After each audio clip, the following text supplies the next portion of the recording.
Good morning student, BSc education India में आप सबों का फिर से स्वागत है। जैसा कि इन दिनों आप लोग हमारे वीडियो के माध्यम से रियल नंबर के बारे में पढ़ते आ रहे हैं। रियल नंबर यानी वास्तविक संख्या, रियल नंबर यानी कि वास्तविक संख्या, इसके बारे में ही आप लोग इन दिनों पढ़ रहे हैं।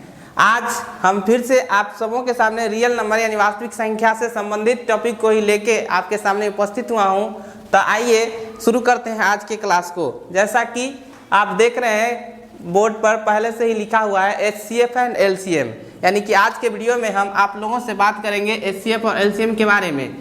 इन दोनों के बारे में हम पहले भी बता चुके हैं, पिछला वीडियो में वो इसलिए बताए थे ताकि जो ऑब्जेक्टिव टाइप क्वेश्चन होगा उसको आसानी से हल कर सकते हैं। लेकिन यहाँ हम जो डिस्कस करने जा रहे हैं HCF और LCM के बारे में, इसमें हम आपको सब्जेक्टिव क्वेश्चन को कैसे हल कर सकते हैं तुरंत, उसके बारे में बताएंगे। तो आइए शुरू करते हैं। HCF मतलब होता है, इसका फुल फॉर्म हाईएस्ट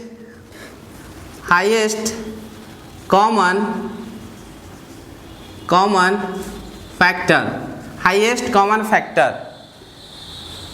ये फुल फॉर्म हुआ इसका। इसके बारे में क्या लिखे हैं, दो या दो से अधिक संख्याओं में उभयनिष्ठ अभाज्य गुणनखंड की सबसे छोटी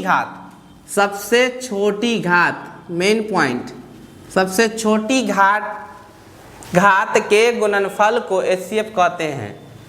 यानी दो या दो से अधिक संख्या, या जब भी HCF निकालेंगे तो हम दो और दो से ऊपर का ही निकालेंगे। एक संख्या के बीच तो हम HCF निकाल नहीं सकते हैं। तो दो संख्या का जब HCF निकालेंगे तो उसमें दोनों में जो उभयनिष्ठ होगा उसका जो छोटी घात जो होगा वही HCF कहलाता है। जैसे देखते हैं 6 और 20 का HCF को हिंदी में महत्तम समावर्तक कहते हैं, मौसा शॉर्टकट में। तो 6 और 20 का निकालेंगे तो कैसे निकालेंगे, तो 6 का फैक्टर पहले कर लेंगे हम। 6 को इस तरह से फैक्टर करेंगे 2 से, 2 तिया 6, अब लगेगा नहीं तो क्या लिखेंगे, 2 गुने 3, यही लिख सकते हैं। फिर उसी तरह 20 का फैक्टर हम करेंगे, तो 20 का फैक्टर करेंगे 2 से, 2 दाएँ 20, 2 से 2 पंचे 10। तो 20 का फैक्टर जब करेंगे तो 2 से 10 दूना 20, 2 से 2 पंचे 10। आप तो लगेगा नहीं 2 से, क्यों, क्योंकि 5 जो है वो विषम संख्या है, तो 2 से कभी कटेगा नहीं। 5 को 5 से देंगे तब एक मरतबे लगेगा, तो क्या फ़ायदा अगर हम 5 को 5 से देते, 5 एकम 5, फिर तो एगो 5 ही आएगा। इससे अच्छा है कि हम यहीं पर छोड़ देते हैं। तो इसका जब हम लिखेंगे तो क्या लिखेंगे, इस तरह से 2 गुने 5। अब इसको तो 2 एक ही है तो इसके पावर 1 लिख सकते हैं, 3 भी 1 है तो 1। लेकिन यहाँ इसमें 2 क्या है, 2 बार आया है, तो इसको हम 2 के पावर 2 दे सकते हैं, गुने 5 एक में रहता है 5 1। हमने आपको बताया कि HCF क्या होता है, तो दो संख्या हो या दो से अधिक संख्या, उसमें जो उभयनिष्ठ आएगा उसका जो छोटी घात आएगा उसी को HCF लेंगे। तो ये दोनों संख्या में अगर उभयनिष्ठ, यानी उभयनिष्ठ को अंग्रेजी में कहते हैं कॉमन, COMMON। तो इस दोनों में कॉमन देखा जाए दोनों में, तो यहाँ 2 के पावर 1 है, यहाँ 2 के पावर 2 है, तो 2 कॉमन है, वनिष्ठ है। इसमें छोटी घात, अब छोटी घात ऊपर वाले में है क्योंकि 2 के पावर 1 है, यहाँ 2 के पावर 2 है, तो छोटी घात यहाँ 2 के पावर 1 ही तो हुआ। तो इसलिए इस दोनों संख्या का जो HCF होगा वो 2 के पावर 1 अर्थात 2 एकम 2 आंसर होगा। अब उभयनिष्ठ तो केवल 2 ही मिला था, 5 अलग था, 3 अलग था, इसलिए इसका HCF, दोनों संख्या का HCF 2 हुआ। तो इस तरह से हम HCF ज्ञात करेंगे। आइए बढ़ते हैं LCM की तरफ। LCM का जो फुल फॉर्म होता है दोस्तों, वो होता है लोएस्ट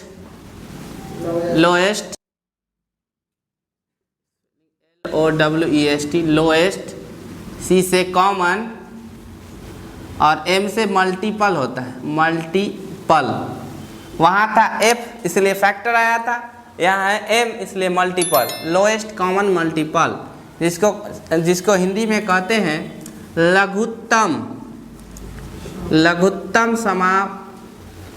समावर्तज। वो समावर्तक था, वो था महत्तम समावर्तक, जबकि ये होता है लघुत्तम समावर्तज। मल्टीपल का मतलब कि गुना में। तो आइए देखते हैं एलसीएम के बारे में। एलसीएम के बारे में यहाँ है लिखा हुआ, 2 या 2 से अधिक संख्याओं में प्रत्येक अभाज्य गुणनखंडों की सबसे बड़ी घात के गुणनफल को एलसीएम कहते हैं।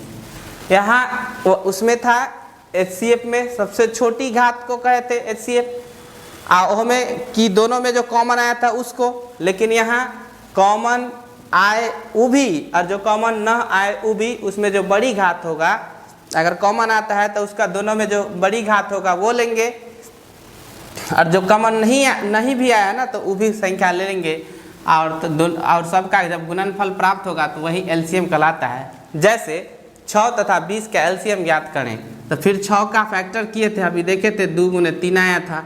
20 का किए थे तो 2 गुने 2 गुने 5 आया था।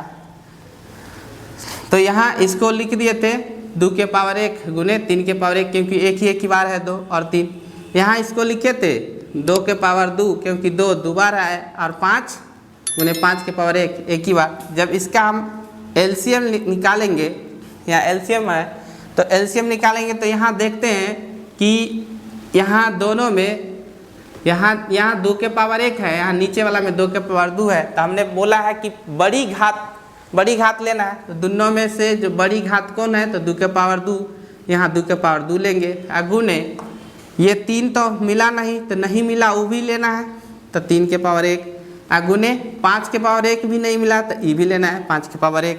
अब यहाँ से देखें तो 2 के पावर 2 का मतलब 2 गुने 2 यानी कि 4, गुने 3 के पावर 1 मतलब 1 ही 3, गुने 5 के पावर 1 तो 1 5।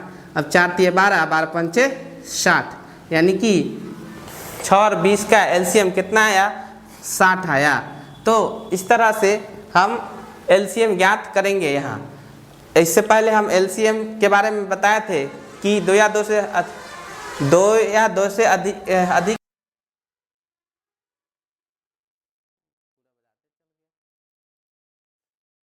इससे पीछे के हम क्लास में एलसीएम के बारे में बताए थे कि 2 या 2 से जब अगर 2 या 2 से अधिक संख्याओं का एलसीएम ज्ञात करना होता है तो उसमें कहते हैं कि 2 या 2 से अधिक संख्याओं का एलसीएम वह छोटी से छोटी संख्या होती है जिससे मतलब दी गई संख्या पूर्णतः विभक्त हो जाए। यानी कि मतलब कि ऑप्शन में ऐसा कौन सा ऑप्शन है जो दोनों संख्या से वो ऑप्शन कट जाए, तो उसको एलसीएम कहते हैं। एचसीएफ के बारे में कहे थे कि ऐसा कौन सा ऑप्शन था जिससे दोनों जो दी गई संख्या वो कट जाता था, तो वही होता था एचसीएफ।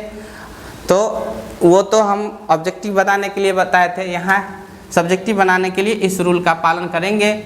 आइए बढ़ते हैं अगले। तो मेरे प्यारे स्टूडेंट, आप सबों को आज का क्लास समझ में आया होगा, अच्छी तरीके से समझ गए होंगे, मैं आशा करता हूँ। आज के क्लास को मैं यहीं पे ड्रॉप करता हूँ। इसी पर आधारित अब प्रश्न लेकर आऊँगा हम अपने अगले वीडियो में। तब तक के लिए मैं आशा करके जाता हूँ कि ये जो क्लास देखकर आप अगले प्रश्नावली को बना पाएंगे। तो तब तक के लिए आप जहाँ रहें स्वस्थ रहें, सुरक्षित रहें। जय हिंद, जय भारत।